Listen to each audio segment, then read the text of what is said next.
Hi, నేను మీ మధు. అయితే ఇప్పుడు హైదరాబాద్లో జూబ్లీహిల్స్ నియోజకవర్గంలో జరుగుతున్న ఎన్నికలపైననే రాష్ట్రమంతా కూడా ఫోకస్ చేసింది. ప్రజలంతా కూడా జూబ్లీహిల్స్లో కాంగ్రెసా బీఆర్ఎస్ఆ అని ఎదురు చూస్తున్నారు. మరి ఇప్పుడు మనతో పాటు ఉన్నారు జూబ్లీహిల్స్ నియోజకవర్గం సేవాదల్ ప్రెసిడెంట్ శేఖర్ గారు. వారిని అడిగి మరి కాంగ్రెస్ పార్టీలో ఎలాంటి ప్రచారం కొనసాగుతుంది, మరి వారు ఎంత ధీమాని వ్యక్తం చేస్తున్నారు, మేమైతే కాంగ్రెస్ అయితే గెలుస్తుంది అని, మరి ఆ ధీమాకి కారణాలు ఏంటో వారిని అడిగి తెలుసుకుందాం. నమస్కారం. సరే, ఇప్పుడు మీరు కాంగ్రెస్ ప్రచారంలో ఉన్నారు. జూబ్లీహిల్స్ నియోజకవర్గం పైన నవీన్ యాదవ్ పైననే ఎక్కువగా ఫోకస్ పెట్టారు. సో ఎందుకు నవీన్ యాదవ్నే మీరు మీ పార్టీ నుండి ఇంకా నవీన్ యాదవ్కి మించిన వాళ్ళు మీ పార్టీలో లేరనేసి నవీన్ యాదవ్ని పెట్టడం జరిగిందా, లేదంటే నవీన్ యాదవే ఇక్కడ ఈ జూబ్లీహిల్స్ ఎన్నికలకు సునీతని ఎవరైతే బీఆర్ఎస్ నుంచి పెట్టారో సునీతకి తగ్గట్టుగా నవీన్ యాదవ్ ఉంటారని చెప్పేసి వారిని పెట్టడం జరిగిందా? అసలు మీరు ఎలాంటి ధీమాన్ని వ్యక్తం చేస్తున్నారు గెలుస్తారనేసి? చాలామంది అభ్యర్థులు పోటీలు ఉన్నప్పటికీ నవీన్ యాదవ్ గారిపై పలు సర్వేలు చేసిన తర్వాత నవీన్ యాదవ్ గారే కరెక్ట్ అభ్యర్థి అని మా హైకమాండ్ నిర్ణయించడం జరిగింది. దానివల్ల పర్ఫెక్ట్ సూటబుల్ క్యాండిడేట్. ఇంకా ఆయన లోకల్ అభ్యర్థి, ఇంకోటి బీసీ బిడ్డ. సో ఆల్రెడీ ఆయన 2 సార్లు కంటెస్ట్ చేయడం జరిగింది. సో అన్ని విధాలుగా అక్కడ లోకల్ సమస్యలు తెలుసు, గల్లీ తెలుసు. అందు గురించి మా అధిష్టానం నిర్ణయించింది. అందుగురించి పర్ఫెక్ట్ క్యాండిడేట్. సో అతను గెలుపు గుర్రాలకి టికెట్ ఇస్తున్నట్టు అందులో భాగంగానే మా పార్టీ టికెట్ ఆయనకి ఇవ్వడం జరిగింది. మరి అలాగే అక్కడ బీఆర్ఎస్లో చూసుకున్నట్టయితే పీజేఆర్ కొడుకు ఉన్నాడు, సునీత మాగంటి గోపీనాథ్ వైఫ్ని పెట్టడం జరిగింది. వారిద్దరిని తట్టుకొని నిలబడగలిగే శక్తి నవీన్ యాదవ్కు ఉందా, లేదంటే కాంగ్రెస్ పార్టీలో నవీన్ యాదవ్కి మించిన వాళ్ళు ఎవరూ లేరనా, లేదంటే ఓన్లీ బీసీ కోసం చూసారా? లేదండి, బీసీ నినాదంతో పాటు కాంగ్రెస్లో చాలామంది అభ్యర్థులు ఉన్నప్పటికీ సర్వే ఆధారంగా మళ్ళీ ఇక్కడ ఉన్న లోకల్ అన్ని ఫ్యాక్టర్స్ అన్ని పరిస్థితులను అనుగుణంగా తీసుకొని ఆ నవీన్ యాదవ్ని మా హైకమాండ్ నిర్ణయించడం జరిగింది. అదేవిధంగా బీఆర్ఎస్కి మాగంటి గోపీనాథ్ గారి వైఫ్ చనిపోయారు కాబట్టి వాళ్ళ వైఫ్ ఇవ్వడం జరిగింది. క్యాండిడేట్ ఆమె. సో మా అభ్యర్థి నవీన్ యాదవ్ గారు. అయితే ఇప్పుడు బీఆర్ఎస్లో చూసుకున్నట్లయితే 3 పోటీ పడుతున్నారు ఒకటే సీట్కి. ఏది సునీతని పెట్టారు ఆల్రెడీ, ప్లస్ పీజేఆర్ కొడుకు విష్ణువర్ధన్ పెట్టారు, ఓ పక్కన కేటీఆర్ ప్రచారం చేస్తున్నాడు. అంటే వీళ్ళ 3లో మెయిన్గా బరిలో ఉన్నది ఎవరు అనుకుంటున్నారు? బరిలో ఉన్నది ఇప్పుడు క్యాండిడేట్ సునీత అమ్మ గారు అయినట్టుకి పోటీ జరుగుతుంది మాత్రం కేటీఆర్కి విసెస్ నవీన్ యాదవ్ గారికి. సో కేటీఆర్ ఎప్పటి నుంచి వాళ్ళకంటే ప్రతి దానిలో వన్ మ్యాన్ షో చేస్తారు. అంటే వీళ్ళిద్దరు డమ్మీగా పెట్టారంటారా? బీఆర్ఎస్ పార్టీ అంటేనే అందరినీ డమ్మీ చేసే పార్టీ. వాళ్ళ కనుసన్నల్లో నడిచే వాళ్ళకి వాళ్ళు టికెట్ ఇస్తారు, అందరిని డమ్మీలు చేసి వీళ్ళు హీరోలు అవుదాం అనుకుంటారు. సో అది జరుగుతున్నది వాస్తవానికి. ఆ రకంగా చూసుకున్నట్లయితే పీజేఆర్కి మంచి పేరుంది. మరి అలాంటప్పుడు పీజేఆర్ కొడుకు విష్ణువర్ధన్ రెడ్డిని కూడా డమ్మీని చేస్తారనుకుంటున్నారా? అదే అర్థమవుతుంది కదండి ఇచ్చేవాళ్ళు. సో వాళ్ళ పార్టీ గురించి కామెంట్ చేయడం కరెక్ట్ కాదు. బట్ వాళ్ళు ఏం ఆలోచించారో కానీ మా పార్టీ అభ్యర్థి మాత్రం నవీన్ యాదవ్ గారు. సో వాళ్ళకి తెలుసు నవీన్ యాదవ్ బలమైన అభ్యర్థి అని తెలుసు. అందుకోసం వాళ్ళ ఇంటర్నల్ ఫ్యాక్టర్ వాళ్ళు డిసైడ్ చేశారు. సో నవీన్ యాదవ్ ఇక్కడ బలమైన అభ్యర్థి కాబట్టి బీఆర్ఎస్ నుంచి 3 తగ్గఫర్గా పోటీ ఇస్తున్నారు అంటున్నారా? నిజంగా చెప్పాలంటే వాళ్ళు కొట్లాడుకుంటున్నారు తప్ప వాళ్ళ ఫ్యామిలీలోనే ఇష్యూస్ ఉన్నాయి చాలా. వాళ్ళు సెంటిమెంట్ అంటున్నారు. మాగంటి గోపీనాథ్ గారికి సెంటిమెంట్. సొంతం చెల్లెల్ని చూసుకోలేని వ్యక్తి వేరే వాళ్ళని ఏం చూస్తారు చెప్పండి? మొన్ననే వాళ్ళ సిస్టరు కవిత గారు కామెంట్ చేయడం జరిగింది బావ పైన, బొమ్మర్ది పైన, సొంతం అన్న పైన. సో దీన్ని బట్టి చూస్తే అర్థమైపోతుందండి, సొంత చెల్లిని న్యాయం చేసే వాళ్ళు బయట వాళ్ళకి ఏ విధంగా న్యాయం చేస్తారో మీరు ఆలోచించుకోవాలి జూబ్లీహిల్స్ ప్రజలు. అంటే మరి రాజకీయంగా అవి మాకు కుటుంబ పరంగా ఎలాంటివి లేవు, రాజకీయ పరంగానే మేము విడిపోయామనేసి బీఆర్ఎస్ అంటుంది. మరి దానికి దీనికి సంబంధం ఏం లేదు, మాకు తెలంగాణ ప్రజలంతా కూడా అక్క చెల్లెలతో సమానమే అని చెప్పేసి కేటీఆర్ అనడం జరుగుతుంది. మరి సొంత చెల్లెైన కవిత చెల్లెలు కాకుండా బయటకు పంపించారంటారు? ఆమెనే కామెంట్ చేసింది కదండి. ఇప్పుడు బయట వాళ్ళు అనడం కాకుండా ఆమెనే మీడియా ముందు వచ్చి ఇద్దరు మా అన్న కానీ మా బావగారు కానీ ఈ విధంగా చేయడం వల్ల నేను పార్టీకి అన్యాయం చేస్తున్నారు, మా డాడీని మొత్తము స్పాయిల్ చేస్తున్నారు, బీఆర్ఎస్ పార్టీని వాళ్ళ ఆధీనంలో తీసుకొని తెలుసుకున్నారు, నన్ను పొమ్మని లేక పోగబెట్టారని ఆమె బయటకు వచ్చడం జరిగింది. అయితే ఇప్పుడు దీంట్లో కేసీఆర్ పాత్ర ఎందుకు ముందుకు రాలేకపోతున్నారు? కేసీఆర్ ని అదే ఇప్పుడు ఫ్యూచర్ గా పొజిషన్ లో కేటీఆర్ సీఎం కావాలనుకుంటున్నాడు. సో ఆయనకు అడ్డుగా ఒక్కొక్కరు ఉన్న వాళ్ళని తొలగించుకుంటున్నాడు. కూడా తొలగించారంట, ఆల్రెడీ తొలగించేశారు. అందుకోసం వాళ్ళ ఫాదర్ అందుకోసం కేసీఆర్ గారు ప్రచారంలో కూడా రావట్లేదు కదా. అంటే గెలుస్తామనే ధీమా ఉంది. వాళ్ళు గెలవరని అర్థమైపోయింది అనుకుంటున్నారు. అంటే మీరే గెలుస్తారనే గ్యారంటీ గెలుస్తారనుకుంటే వాళ్ళ ఫాదర్ తో ప్రచారం చేయించేవాళ్ళు.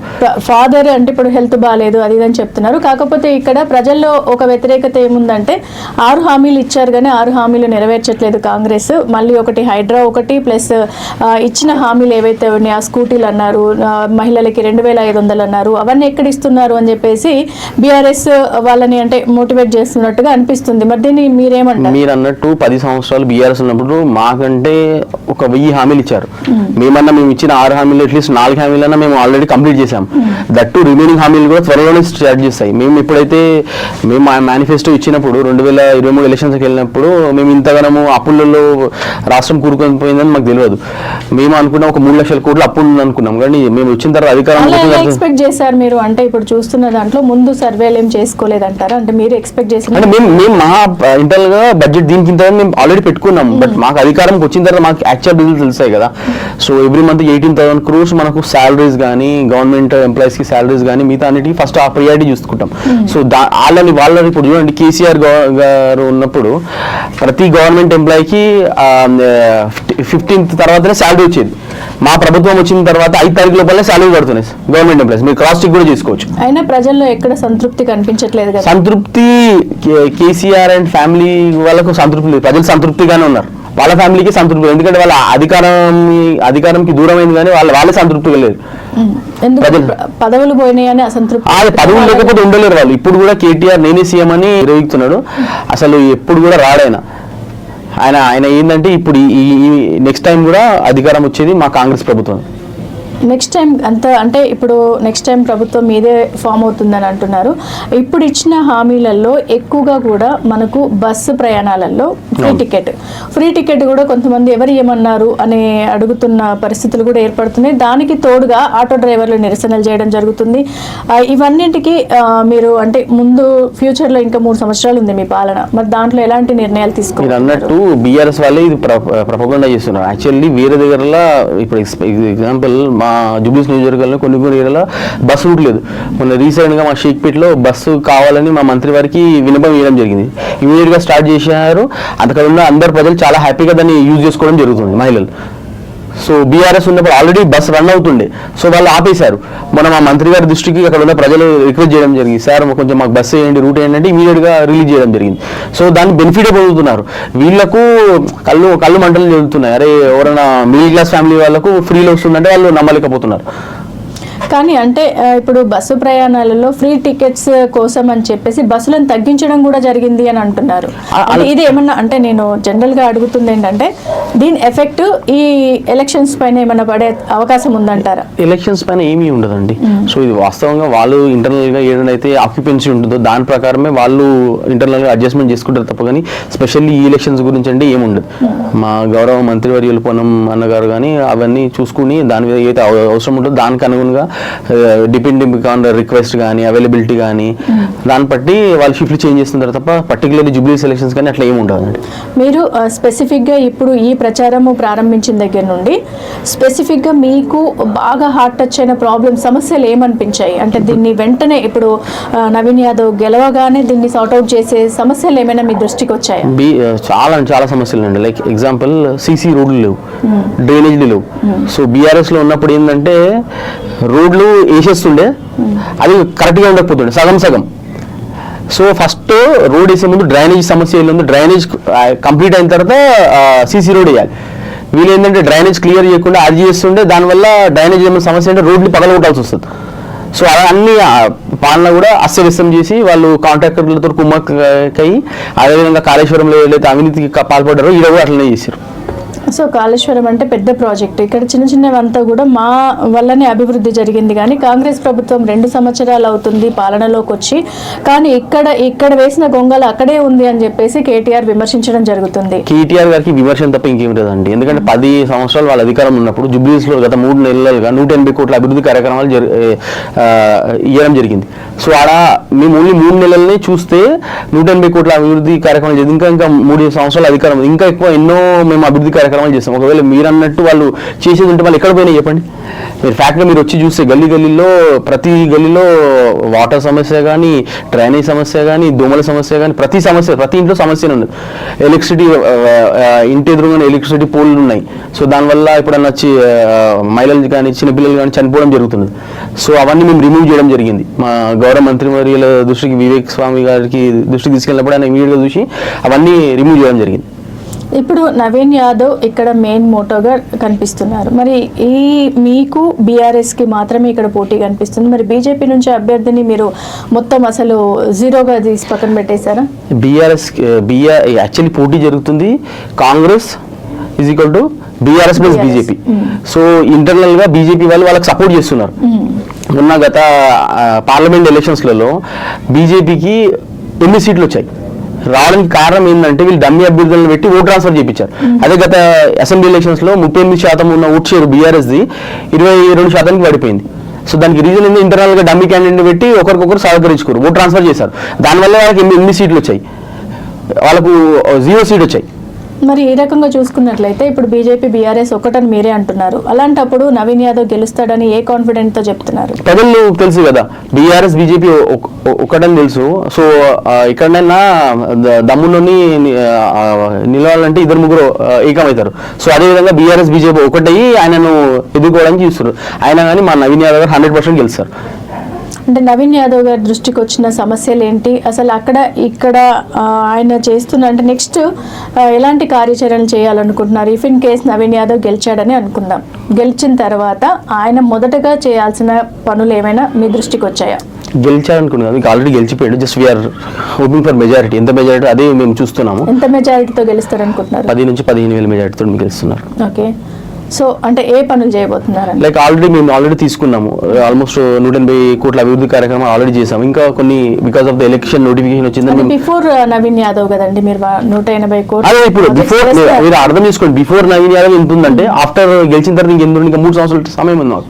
సో ఇంకెక్కువనే ఉంటుంది. ప్రతి గల్లీలో ఏమేమి ఉందో, కొన్ని ఏమైనా ఫ్లైఓవర్ రిక్వైర్మెంట్ ఉందా, మళ్ళీ మన నాలా పనులు ఉన్నాయా. సో బేస్డ్ ఆన్ డిఫరెంట్ గా మనం డివిజన్ వైజ్ గా ఏవైతే అభివృద్ధి కార్యక్రమాలను అందరూ మా మంత్రివర్యులు, మా సీఎం గారి హయాంలో మొత్తం ఈ రోడ్ మ్యాప్ చేసుకొని ఈ విధంగా అభివృద్ధి చేయాలని మేము డిసైడ్ చేస్తాం. సో ఇప్పుడు ఫీజ్ రియంబర్స్మెంట్ లో ఎక్కువగా ఇప్పుడు మనకు కళాశాలలు బంద్ చేయడం జరుగుతుంది. దానిపైన మనకు మొన్న రేవంత్ రెడ్డి గారు కూడా రియాక్ట్ అవ్వడం జరిగింది. దీనికి కారణాలు, బలమైన కారణాలు ఏంటంటారు? ఈ బలమైన కారణాలు బీఆర్ఎస్ వాళ్ళే వాళ్ళని రెచ్చగొడుతున్నారు. మీరు బంద్ చేయండి. యాక్చువల్లీ మీరు రెచ్చగొడితే వీళ్ళని అంటే ఇప్పుడు ప్రభుత్వం ఇది ఉంది కదా, ఇది ఉన్నది కానీ మీరు అన్నట్టు అందరూ 70% కాలేజెస్ బీఆర్ఎస్ వాళ్ళే. లైక్ ఇప్పుడు జనగాం ఎమ్మెల్యే అన్నారు, వాళ్ళు మాక్సిమం కాలేజ్ వాళ్ళే ఉన్నారు. సో మేము ఎంత చెప్పిన దానికి వాళ్ళ కాలేజెస్ ఉన్నాయి కాబట్టి వాళ్ళు బంద్ చేశారు. నిన్న మా సీఎం గారు ప్రెస్ మీట్ లో చెప్పారు, వాళ్ళు అప్పించి కావాల్సిన పర్మిషన్లు ఇవ్వమని చాలా ఒత్తిడి చేస్తున్నారు. మేము ఇవ్వమని మా రేవంత్ రెడ్డి గారు, ముఖ్యమంత్రి గారు చెప్పేశారు. సో అలాగే ఇంకోటి మీరు అన్నట్టు ఏవైతే పెండింగ్ ఉన్నాయి కదా, మా ప్రభుత్వం చేసినాయి కాదు, మా ప్రభుత్వం కొన్ని పాత ప్రభుత్వంలో పెండింగ్ ఉన్నాయి, మేము క్లియర్ చేస్తున్నాం. సో వాళ్ళ పార్టీలో ఉన్న అభ్యర్థులవే ఎక్కువ మెజారిటీ కాలేజెస్ ఉన్నాయి కాబట్టి ఆ 10 సంవత్సరాలు సైలెంట్ గా ఉన్న బీఆర్ఎస్ పార్టీ అధినేతల కాలేజెస్ ఇప్పుడు కాంగ్రెస్ ప్రభుత్వాన్ని ప్రశ్నిస్తుందని మీ ఉద్దేశం? అంతే, అదే జరుగుతున్నది. సో ఆ విధంగానే వాళ్ళు మబ్బి పెట్టి, వాళ్ళ మేనేజ్మెంట్లను మబ్బి పెట్టి మీరు బంద్ చేయండి. ఇప్పుడు చూడండి, మీరే చూసుకోండి. మేము ఆల్రెడీ చెప్పాము, ఇప్పటి వరకు టైం డెడ్ లైన్ పెట్టి ఇస్తామన్నాం. కొంచెం మేము ఇప్పుడు ఏదైనా ఒక బడ్జెట్ ఉంటుంది. సో నిన్న గౌరవ సీఎం రేవంత్ రెడ్డి గారు చెప్పినట్టు ప్రతి నెల 18,000 కోట్లది మనకు ఉంటుంది. సో అది అయిన తర్వాతనే మనం వేరే, ఎందుకంటే పెన్షనర్స్ ఉన్నారు, గవర్నమెంట్ ఎంప్లాయీస్, వాళ్ళ శాలరీస్ వెళ్ళిన తర్వాత మిగిలిన తర్వాత మనం వేరే దానికి అడ్జస్ట్ చేయడానికి ఉంటుంది. సో నిన్న గౌరవ ముఖ్యమంత్రి గారు చెప్పినట్టు అవన్నీ అయిన తర్వాత వేరే దానికి. సో మేము ఆ విధంగా ఒక్కొక్కటి మెల్లమెల్ల ప్లానింగ్ మేము అవన్నింటినీ సరిదిద్దుతున్నాం. సో ఈయన చేసిన కేసీఆర్ గారు చేసిన అన్ని అరాచకాలకు కొంచెం వెయిట్ చేసుకుంటూ మేము పాలనను గడిలో పెడుతున్నాం. మీరు అవన్నీ సరిదిద్దే ప్రయత్నమే చేస్తున్నారు తప్పితే మరి బీఆర్ఎస్ ప్రభుత్వం 10 సంవత్సరాలుగా చేసిన సమస్యలను ప్రజల దృష్టికి తీసుకెళ్లే ఏదైనా ప్రయత్నాలు చేస్తున్నారా? తప్పకుండా అండి. ఇప్పుడు జూబ్లీస్ లో కూడా చేస్తున్నది అదే కదా. ఇప్పుడు ఒకవేళ వాళ్ళు అభివృద్ధి చేసుకున్నా అనుకుంటే ఇన్ని కోట్ల అభివృద్ధి కార్యక్రమాలు ఎందుకు అవసరం పడుతుంది మీరు ఆలోచించండి. లేకపోతే ఇంతగానో వాళ్ళు ఒకవేళ వాళ్ళు అభివృద్ధి చేసుకున్నారంటే వాళ్ళు చూపించుకోలేకపోతున్నారు కదా మేము ఇది అభివృద్ధి చేసినామని. మేము చేసామని వాళ్ళు చెప్తున్నారు. ఏమి చేయలేదు. ఓఆర్ఆర్ మెరుపులు దిద్దుతుంది. మెట్రో కూడా మెట్రో మా హయాంలోనే వచ్చింది. మేము అప్పుడు స్టార్ట్ చేసాము, వీళ్ళు దాన్ని కంప్లీట్ చేశారు. ఓఆర్ఆర్ కూడా మా హయాంలోనే వచ్చింది. అవన్నీ కూడా హైదరాబాద్ అనేది ఎవరు చేసినా 100% అది ఏమంటారు ప్రతి ఒక్కరికి ఉండేది. ఇక్కడ కాస్మోపాలిటన్ సిటీ హైదరాబాద్ అంటే ప్రతి వాళ్ళు వచ్చి ఇక్కడ నివసించడానికి ఉంటుంది. సో దానికి హైదరాబాద్ ఒక్కడనే కాదు కదా, మొత్తం వేరే జిల్లాలను కూడా అభివృద్ధి చేయాలి కదా. వాళ్ళు ఏంటంటే only KCR and family develop అయ్యారు ఈ 10 ఏళ్లలో. మొత్తం రాష్ట్రాన్ని అప్పుల కుప్ప చేసేశారు. మీరు చూడండి, గత 60 సంవత్సరాలు 22 సీఎంలు చేయలేని అప్పులు ఈయన ఒక్క కేసీఆర్ 10 ఏళ్లలో చేసిండు. ఎందుకు మరి అంటే ఇప్పుడు మనకు రేవంత్ రెడ్డి సీఎం పదవి తీసుకున్న వెంటనే చెప్పడం జరిగింది అంటే లెక్కలు ఏమేం జరిగాయి ఏంటి అనేది కేసీఆర్ వచ్చి లెక్కలు అప్పచెప్పాలి అని చెప్పేసి. కానీ కేసీఆర్ ఎక్కడ కూడా కనిపించలేదు, మరి ఎలాంటి లెక్కలు కూడా ఆయనకి చెప్పలేదు. దీన్ని మీరు ఎందుకు భరిస్తున్నారు, ఎందుకు ప్రశ్నించలేకపోతున్నారు? అంటే దీనికి కారణమైన వాళ్ళని ఎందుకు శిక్షించలేకపోతున్నారు? ఆల్రెడీ అన్ని మీరు అన్నట్టు ACB not only Kaleshwaram project, మీరు అన్నట్టు ఇప్పుడు మణికొండలో టౌన్ ప్లానింగ్ అధికారి పట్టుడు పోయాడు. వాళ్ళందరూ వీళ్ళ బినామీలే. సో మా గవర్నమెంట్ ఏ విధంగా చేయాలో మీరు బీఆర్ఎస్ పైన టార్గెట్ చేశారా? అంటే బీఆర్ఎస్ పర్టికులర్లీ బీఆర్ఎస్ అని కాదు, ప్రభుత్వంలో ఉన్నప్పుడు ఎవరెవరైతే ఈవెన్ దో మా గవర్నమెంట్ లో ఉన్నప్పుడు ఎవరైనా తప్పు చేసి ఇమీడియట్ యాక్షన్ ఉంటుంది. ఓన్లీ బీఆర్ఎస్ వాళ్ళ పైన బీఆర్ఎస్ వాళ్ళని కాదు, ఎవరైతే ఉన్నారో మేము బీఆర్ఎస్ అని కాదు. లాస్ట్ టైం ప్రభుత్వం 10 సంవత్సరాలు బీఆర్ఎస్ కాబట్టి బీఆర్ఎస్ వాళ్ళనే బీఆర్ఎస్ వాళ్ళ మాటలు వింటారు కదా, అధికారంలో వాళ్ళు మాట వింటారు కదా. అదే కాదు, ఇప్పుడు మీరు అంటే ఈ సిఐడి ఎంక్వైరీస్ కానీ ఈడీ ఎంక్వైరీస్ కానీ బీఆర్ఎస్ ప్రభుత్వంలో 10 ఏళ్లుగా సంపాదించిన వారిపైననే మీరు దృష్టి పెడుతున్నారా అనడానికి ఇది ఒకటి. అది అలా ఏం లేదు. మీరు అన్నట్టు సిఐడి అనేది రాష్ట్రపతికి వస్తుంది, ఈడీ అనేది సెంట్రల్ లెవెల్లో ఉంటుంది. సో మేము సిఐడి ద్వారా చేసాము, కాళేశ్వరం సిఐడికి ఇచ్చాము. దాని తర్వాత మనకు అది ఉన్నది కాబట్టి మేము ఏమైనా సిబిఐకి ఇచ్చాము. సో లాస్ట్ 2 నెలల నుంచి ఇచ్చాము, అక్కడ నుంచి నో రెస్పాన్స్, ఇప్పటికి ఏమీ కాలేదు. అలాగే ఏమంటారు ఇది ఉన్నది కదా మన కేటీఆర్ది కూడా స్కామ్ ఉంది, దాంట్లో కూడా మోటార్ రేసి దాంట్లో కూడా ఇప్పటిదాకా 2 నెలల్లో గవర్నమెంట్ దగ్గర అరెస్ట్ చేయడానికి చెప్తే పెండింగ్ లో ఉంది. సో ఇక్కడ క్లియర్ గా పిక్చర్ అర్థమవుతుంది అంటే బీఆర్ఎస్ బీజేపీ ఒకటే. ఇప్పుడు గవర్నర్ ని మీరు ఎంచుకున్న గవర్నరే కదా, ఎందుకు గవర్నర్ అనేది మేము ఎంచుకుని ఉన్నదండి, కేంద్రంలో ఉన్న వాళ్ళు ఎంచుకుంటారు. ఇప్పుడు మన దానిలో నుండి ఉన్నప్పుడు తప్పులు ఒప్పులు ఎవరున్నా సరే ఏ ప్రభుత్వానికైనా సహకరించడం గవర్నర్ ముఖ్య ఉద్దేశం. కానీ గవర్నర్ అనేది వ్యవస్థ అనేది కేంద్రంలో ఉన్న వాళ్ళ పార్టీ వాళ్ళకి సంబంధించి వాళ్ళు నడుచుకుంటారు. సో ఇవి ఇక్కడ కూడా అదే జరుగుతుంది. సో దీనికి అంతటికి కారణం ఓవరాల్ గా బీఆర్ఎస్ బీజేపీ కేంద్రం సపోర్ట్ చేస్తుంది కాబట్టి కేటీఆర్ అరెస్ట్ కాకుండా ఉన్నారు, ఇప్పుడు కేసీఆర్ కూడా అరెస్ట్ కాకుండా ఉన్నారు. మెయిన్ రీజనే అది. అందులో భాగంగానే వాళ్ళు ఎమ్మెల్యే 2023 జనరల్ ఎలక్షన్స్ మీద ఆల్రెడీ కుమ్మక్కై కవితని విడిచిపోవడానికి జైల్లో ఉన్నది, లిక్కర్ స్కామ్ లో అరెస్ట్ అయింది, ఆమెను మెల్లగా విడిచిపోవడానికి కేంద్రం ఎలా సహకరించింది అంటే వాళ్ళ కుటుంబం నుంచి అవకతవకలు తెలిసే కేంద్ర ప్రభుత్వం అదే అర్థం చేసుకో. అందుకోసం ఎన్ని సీట్లు ఇచ్చారు మీరు ఒకసారి చూడండి. ఓన్లీ 6 నెలల వ్యవధిలో ఒకటేసారి అంత గ్యాప్ రాదు. ఇంటర్నల్ గా ప్రతి దగ్గర డమ్మి క్యాండిడేట్ పెట్టి ఏదో పెట్టాలంటే పెట్టాలి. ఈ రోజు అదే జరుగుతున్నది. లంకల దీపక్ రెడ్డి అనే క్యాండిడేట్ మొన్న లాస్ట్ మూమెంట్ దాకా అనౌన్స్ చేయలేడు. ఆల్రెడీ లాస్ట్ టైం కంటెస్ట్ చేసినాడు, అతనికి 25,000 ఓట్లు ఏమో వచ్చినాయి. ఒకవేళ అతన్ని ముందుగా అనౌన్స్ చేశారని చేసి బాగా ప్రచారం చేసేవాళ్ళు. లాస్ట్ మూమెంట్ నిన్న మొన్న బండి సంజయ్ గారు వచ్చి రెచ్చగొడుతున్నారు. రెచ్చగొట్టినంత మాత్రాన రెచ్చిపోవాలని గ్యారంటీ ఏముంది? అదే ఆ రెచ్చగొట్టి ఏంటంటే ప్రజల మధ్యలో చిచ్చు పెడుతున్నారు వీళ్ళు. సో ఇది బీఆర్ఎస్ బీజేపీ చేస్తున్నది అది. సో వీళ్ళు ఎన్ని చేసినా కానీ సరే, ఇప్పుడు మనం చూసుకున్నట్లయితే ఎక్కువగా ఎన్ని అరాచకాలు అనేవి కనిపిస్తున్నాయి మనకు కళ్ళకు కట్టినట్టుగా ఇన్ని అరాచకాలు బీఆర్ఎస్ చేసినట్లుగా మనం చూస్తున్నాం. కానీ మరి దీన్ని కాంగ్రెస్ ప్రభుత్వం ఎందుకు క్షమిస్తుంది?